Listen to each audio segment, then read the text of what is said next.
नमस्कार, मैं अंजना और आप देख रहे हैं दिल्ली बोल। आइए रुक करते हैं आज की बड़ी खबर पर। बाहरी दिल्ली में भूमाफियाओं का बोलबाला, अधिकारियों की मिलीभगत से कृषि भूमि पर अवैध गोदामों का साम्राज्य तैयार। बाहरी दिल्ली के अलीपुर इलाके की ठेके वाली 16 नंबर गली में इस वक्त भूमाफियाओं का बोलबाला खुलकर देखने को मिल रहा है। जहां कभी हरियाली से लहलहाते खेत हुआ करते थे, अब वहां कृषि योग्य भूमि पर अवैध गोदामों का जंगल उग गया है। सूत्रों की माने तो एसडीएम, डीडीए और एमसीडी के कुछ अधिकारी इस गोरख धंधे में मूक दर्शक नहीं बल्कि मौन भागीदार बन चुके हैं।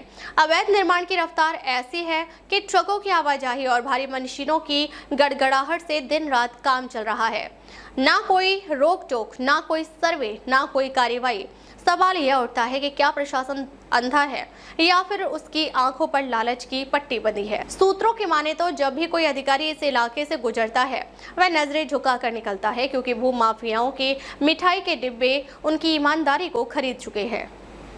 जानकारी के मुताबिक डीडीए, एमसीडी और एसडीएम कार्यालयों में डिमोलिशन नोटिस तो तैयार किए जाते हैं, लेकिन उन नोटिसों का अंजाम हमेशा एक ही होता है, डस्टबिन।